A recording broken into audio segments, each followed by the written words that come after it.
بسم الله الرحمن الرحيم ولئن شكرتم لأزيدنكم ولئن كفرتم إن عذابي لشديد صدق الله الذي وبلغنا رسوله النبي الأمين المعين المكين الكريم ونحن على ذلك لمن الشاهدين والشاكرين والحمد لله رب العالمین۔ سائے میں تمہارے ہیں قسمت یہ ہماری ہے، یا رسول اللہ سائے میں تمہارے ہیں قسمت یہ ہماری ہے، قربان دل و جاں ہے کیا شان تمہاری ہے، قربان دل و جاں ہے کیا شان تمہاری ہے، اور کیا چیز پیش کروں آقا، کیا چیز پیش کروں آقا، کیا چیز ہماری ہے، کیا چیز پیش کروں آقا، کیا چیز ہماری ہے، قربان دل و جاں ہے کیا شان تمہاری ہے، قربان دل و جاں ہے کیا شان تمہاری ہے۔ آئیے ہم سبھی حضرات مل کر عقیدت و محبت کے ساتھ گنبد خضرا میں آرام فرمانے والے آقا حضور تاجدار مدینہ صلی اللہ علیہ وسلم کی بارگاہ بے نیاز میں نذران عقیدت پیش کریں، پڑھیں بآواز بلند اللہ رب محمد صلی اللہ علیہ وسلم نحن عباد محمد صلی اللہ علیہ وسلم۔ عزیزان ملت اسلامیہ، ابھی آپ حضرات نے قرآن کریم کی تلاوت اس چھوٹے سے بچے سے سماعت کی، جس نے بڑے ہی اچھے انداز میں قرآن کریم کی تلاوت کو آپ حضرات کے سامنے پڑھ کر سنایا، اور ایک مشہور نعت خواں جناب شاعر اسلام حافظ غفاری محمد عارف اعظمی صاحب نے آپ حضرات کے سامنے کئی کلام آپ حضرات کے سامنے پڑھا اور آپ لوگوں نے اسے سماعت کیا۔ یہ بڑے بڑے جلسوں میں آپ تشریف لے جایا کرتے ہیں، اگر آپ کو دیکھنا ہو تو آپ عارف اعظمی نام سے دیکھیں تو یوٹیوب پہ ان کی بے شمار نعتیں آپ حضرات سماعت کریں گے۔ بڑے بڑے پروگراموں میں ان کا جانا ہوتا ہے۔ جناب شمیم خان صاحب نے ہم سے کہا کہ کسی اچھے نعت خواں کو اپنے ساتھ لے کر آئیے گا، تو میں نے انہی کا چناؤ کیا کہ انہیں اپنے ساتھ لے کر میں یہاں حاضر ہوا۔ اب یہ جو مائک ہے بس یہ کام چلانے والا ہے، بس اس سے کام چل سکتا ہے۔ یہ ہو جائے گا کہ ہاں جناب شمیم خان صاحب نے میلاد کرایا تھا۔ دیکھیے مائک کا بھی بڑا رول ہوتا ہے کامیاب کرنے میں پروگراموں میں۔ جب اچھا کلام ہوتا ہے تو پڑھنے والے کا دل بھی اچھا لگتا ہے، اور جب سامعین ہوتے ہیں جو سنتے ہیں تو سامنے والا اور کوشش کرتا ہے اچھی سے اچھی اور نعت پڑھوں، اچھا اچھا کلام ان کے سامنے پیش کروں۔ اور جب داد و تحصیل لوگ دیتے رہتے ہیں تو شاعر اور پڑھتا جاتا ہے، اور جب لوگ داد و تحصیل نہ دے کر کھاد اور کھجلی دینے لگتے ہیں، مطلب کچھ نہیں بس ایک دم مردہ کی طرح بس بیٹھے ٹکر ٹکر دیکھتے رہتے ہیں، تو وہ سوچتا ہے کہ اب کیا کروں۔ جب لوگ یہ جمعی کے ساتھ سنتے ہیں، میں ہی کچھ دیر کے لیے حاضر ہوا، اب آپ حضرات سے محو گفتگو کچھ کلام کروں، آج سب لوگ ادھر گھوم کر دیکھنے لگے تو میں کتنی دیر کو رک پاؤں گا۔ کچھ سنانے یا بولنے کے لیے ضروری یہ ہے کہ مائک بھی اچھا اور لوگ ادھر متوجہ ہیں۔ اب لوگ داد و تحسین میں بھائی اگر جیب سے نہ دے سکتے ہوں کم از کم اپنی زبانوں پر حرکتیں سبحان اللہ الحمدللہ کہا کریں، اس سے آپ کے نامہ اعمال میں نیکیاں بھی لکھی جائیں۔ آپ حضرات نے نعت نبی صلی اللہ علیہ وسلم سماعت کی، میں چاہتا ہوں کہ بھوجپوری کچھ اشعار آپ حضرات کے سامنے پیش کروں، بس 2-3 شعر انشاءاللہ سماعت کریں، پھر انشاءاللہ بیان کروں گا، مختصر سا بیان ہوگا انشاءاللہ تعالیٰ۔ آپ حضرات سماعت فرمائیں، ایک مرتبہ درود پاک پڑھیں، اللہم صلی علی سیدنا و شفیعنا مولانا محمد عدد ما فی البلاد صلاۃ الدائمۃ دعاء رسول اللہ صلی اللہ علیہ وسلم۔ بغیا میں کوئل کوکے گائے ملار ہو، بغیا میں کوئل کوکے گائے ملار ہو، کہ بغیا میں کوئل کوکے گائے ملار ہو،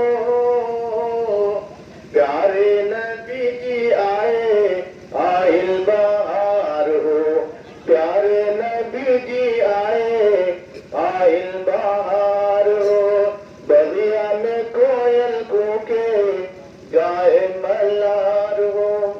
بھائی پیارا شیر سماعت کریں. نوری مہینہ رہلے دنوں سموار ہو. نوری مہینہ رہلے دنوں سموار ہو. نوری مہینہ رہلے دنوں سموار ہو. آمینہ بی کے گھر میں ایلن سرکار ہو. آمینہ بی کے گھر میں ایلن سرکار ہو. آمینہ بی کے گھر میں ایلن سرکار ہو. کہ بدیا میں کوئل کوکے گائے ملار ہو. اور سارے لوگ یہی سنتے آئے ہیں کہ دائی حلیمہ رضی اللہ تعالیٰ عنہ نے حضور کو اپنے گھر لے آ کر پالا اور ان کی پرورش کی. لیکن شاید کیا کہتا ہے کہ گودیا میں لے کے بولن دائی حلیمہ. گودیا میں لے کے بولن دائی حلیمہ.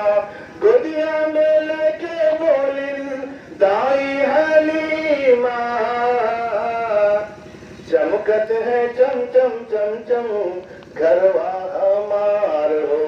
چمکت ہے چم چم چم چم گھروا ہمار ہو. بدیا میں کوئل کوکے گائے ملار ہو. اور ابو جہل حضور کی بارگاہ میں ہاتھوں میں کنکریاں لے کر آیا اور اپنی مٹھی کو بند کیے ہوئے ہے آ کر آقا کے علم کا امتحان لے رہا ہے کہ حضور آپ کے ہاتھ میرے ہاتھوں میں کیا ہے آپ بتا دیں. نبی چھپی ہوئی باتوں کو بتا دیا کرتا ہے. اگر آپ نبی ہیں تو بتا دیں کہ میرے ہاتھوں میں کیا ہے. اگر حضور بتا دیتے کہ تیرے ہاتھوں میں کنکر ہے تو یہ اتنا بڑا معجزہ نہ ہوتا. میرے آقا نے فرمایا اے ابو جہل میں بتاؤں تیرے ہاتھوں میں کیا ہے کہ جو تیرے ہاتھوں میں ہے وہ شے بتا دے کہ میں کون ہوں. یہ کتنی بڑی بات ہے. میں یہاں آیا ہوں میں لوگوں سے بتاؤں کہ میں فلاں صاحب ہوں اور فلاں جگہ سے آیا ہوں تب لوگ مجھے جانے یا یہاں کے لوگ خود ہی بتا دیں کہ آپ فلاں صاحب ہیں آپ کو نماز عیدگاہ کے امام آپ خود لوگ بیان کرنے لگے تو یہ زیادہ کمال کی بات ہوگی. یہاں کے سارے لوگ مجھے پہچانتے ہیں. یہاں عید اور بقرعید کی نماز میں پڑھایا کرتا ہوں. لوگ خود بتائیں میں خود سے بتاؤں کہ میں یہاں امامت کرتا ہوں کہ یہ اپنی اہمیت کی بات نہ ہو. تو اسی طرح ابو جہل نے جب پوچھا کہ یا رسول اللہ آپ بتا دیں کہ میرے ہاتھوں میں کیا ہے تو حضور نے فرمایا میں بتا دوں یا جو تیرے ہاتھ میں شے ہے وہ بتا دے کہ میں کون ہوں. تو ابو جہل نے کہا اس نے اپنے دماغ میں سوچا ایسا بھی کہیں ہوتا ہے کہ کنکر بول پڑے. یہ کنکر کہاں بتانے والا ہے یہ پتھر کہاں بتانے والا ہے کہ یہ کون ہے. آج بھی کچھ لوگ ایسے ہیں جو ایسا ہی علم رکھتے ہیں. ان کا ماننا یہی ہے حضور چھپی ہوئی باتوں کو نہیں جانتے. ابو جہل بہت بڑا سڑا ہوا کافر تھا لیکن اس کا یہ عقیدہ تھا وہ یہ مانتا تھا کہ نبی غیب داں ہوتا ہے چھپی ہوئی باتوں کا جاننے والا ہوتا ہے. اور نبی کی شان ہی یہ ہے نبی کی شان ہی یہ ہے کہ وہ بتائے جو کوئی نہ بتائے. قبر کے اندر کیا ہو رہا ہے یہ کس نے بتایا. قیامت کی نشانیاں یہ کس نے بتائی. قیامت کب آئے گی کس دن آئے گی یہ کس نے بتایا. یہ ہمارے نبی نے تو بتایا لیکن کچھ لوگ اس کو نہیں مانتے. ان کو وہ باتیں ہضم نہیں ہوتی. نبی کی شان ہی یہ ہے. نبی کائنات صلی اللہ تعالی علیہ وسلم فرماتے ہیں انی ارا ما لا ترون. میں وہ دیکھتا ہوں جو تم نہیں دیکھتے. میں وہ دیکھتا ہوں جو تم نہیں دیکھتے. اب ہمارے نبی کتنا دیکھتے ہیں. میرے نبی کی شان کیا ہے. نبی کائنات صلی اللہ تعالی وسلم فرماتے ہیں بخاری شریف کی حدیث ہے فواللہ ما یخفی علی رکوعکم ولا خشوعکم. خدا کی قسم ہے نمازیوں تمہارا رکوع میری نگاہوں سے پوشیدہ نہیں. یعنی تمہاری جو ظاہری حالت ہے وہ میری نگاہوں سے پوشیدہ نہیں. اگر میں حالت نماز میں ہوں قیام کے حال میں ہوں تو آپ پیچھے سے دیکھ کر بتا دیں گے کہ یہ نماز میں ہے. اگر میں رکوع کی حالت میں ہوں تو آپ دیکھ کر بتا دیں گے کہ میں رکوع کی حالت میں ہوں. میں سجدے کی حالت میں ہوں تو آپ دیکھ کر بتا دیں گے کہ یہ حالت سجدہ میں ہے. یہ نماز پڑھ رہے ہیں نماز ادا کر رہے ہیں رب کی بارگاہ میں حاضر کھڑے ہیں. لیکن میرے دل میں کیا چل رہا ہے، میں سوچ کیا رہا ہوں، میرے دماغی کیفیت کیا ہے، میں کیا سوچ رہا ہوں، میں کہاں کھڑا ہوں، یہ تو میں ہی جانتا ہوں، یا غیب دان رسول جانتا ہے۔ تو اسی کو ابو جہل نے جب کہا کہ آپ ہی بتا دیں، حضور نے فرمایا میں کیا بتاؤں، جو شاید تیرے ہاتھ میں وہ خود بتا دے کہ میں کون ہوں۔ اسی کو شاعر نے اپنے انداز میں یوں کہا، ابو جہل نہ سمجھا رتبہ نبی کا، ابو جہل نہ سمجھا رتبہ نبی کا، ابو جہل نہ سمجھا رتبہ نبی کا، مٹھی میں پتھر پڑھلن کلمہ تو ہار ہو، مٹھی میں پتھر پڑھلن کلمہ تو ہار ہو، بغیا میں کوئل کوکے گائے ملار ہو۔ اور آخری شعر ہے، احمد رضا کے آئل ہوتوا پہ نام جب، احمد رضا کے آئل ہوتوا پہ نام جب، نجدی کے لاگت بیلا کالا بخار ہو، نجدی کے لاگت بیلا کالا بخار ہو، بغیا میں کوئل کوکے گائے ملار ہو۔ درود پاک پڑھ لیں، اللہم صلی علی سیدنا و شفیعنا مولانا محمد عدد ما فی الملہ صلاۃ دائمۃ بدوام صلی اللہ علیہ وسلم۔ عزیزان ملت اسلامیہ، خطبہ موصولہ کے بعد میں نے جس آیت کریمہ کی تلاوت کا شرف حاصل کیا، نبی کائنات صلی اللہ تعالیٰ علیہ وسلم کی کیا شان ہے۔ رب کائنات فرماتا ہے وَلَئِن شَكَرْتُمْ لَأَزِيدَنَّكُمْ وَلَئِن كَفَرْتُمْ إِنَّ عَذَابِي لَشَدِيدٌ، کہ اللہ کی دی ہوئی نعمتوں پر اللہ کا شکر ادا کرو، اللہ کی جو نعمتیں تمہیں میسر ہیں تو تم اللہ کا شکر ادا کرو، اور اللہ کا شکر جب ادا کرو گے تو تمہیں اللہ اور دے گا، اللہ کا شکر ادا کرو تو اللہ تمہیں اور دے گا۔ اور فرماتا ہے وَلَئِن كَفَرْتُمْ مِنْ عَذَابِ لَشَدِيدٌ، اور تم اگر اس کے منکر ہو گئے، تم نے اس کا شکر ادا نہیں کیا، تو یہ جان لو تمہارے لیے پروردگار عالم نے شدید عذاب رکھا ہے تمہارے لیے۔ اللہ کی نعمتیں ہمیں میسر ہیں، ہم اللہ کا شکر ادا کرتے ہیں۔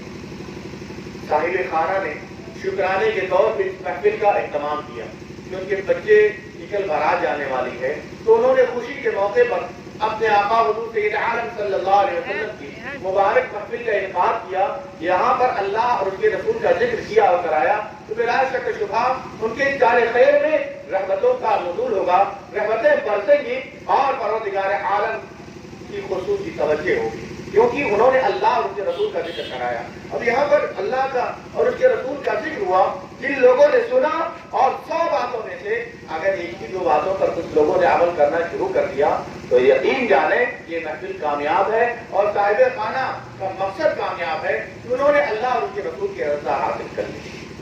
عزیزان ملت اسلامیہ، اب ایک بات اور ہے کہ ہم جب اس مبارک کام کو انجام دے رہے ہیں تو ہمیں کوشش یہ کرنی ہے کہ شریعت نے جن چیزوں کو حرام قرار دیا اسے حرام جانے، اور جن چیزوں کو حلال قرار دیا اسے حلال جان کر اس پر عمل پیرا، تو برکتیں شامل حال ہوں گی۔ اللہ تبارک و تعالیٰ ان کے کاموں میں برکت عطا فرمائے گا، ان کی عزت کی حفاظت فرمائے گا۔ یہ کل نکاح کی محفل قائم ہونے والی ہے۔ نکاح 4 وجہوں سے کیا جاتا ہے، نکاح کی 4 بنیادی باتیں ہوا کرتی ہیں۔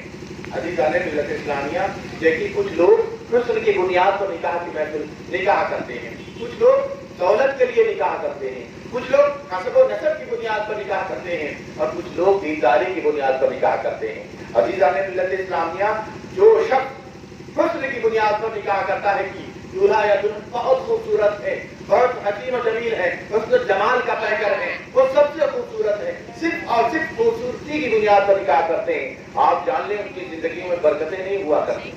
یہ حسن چند روزہ ہے، چند روز کے بعد یہ حسن ڈھل جائے گا، یہ حسن ختم ہو جائے گا، اور اس کے بعد جب حسن کی بنیاد پر نکاح کیا ہے تو آپ کے دلوں کو اطمینان اور سکون کب ملے گا؟ جب حسن ڈل جائے گا۔ اس لیے ان کی نکاح میں برکتیں نہیں ہوتی۔ عزیزان ملت اسلامیہ، جو لوگ حسب و نسب کی بنیاد پر بہت اونچا قبیلہ ہے، بہت اونچے لوگ ہیں، بہت اونچا گھرانہ ہے، بہت بڑے گھرانے کے لوگ ہیں، تو جو لوگ اس بنیاد پر صرف نکاح کرتے ہیں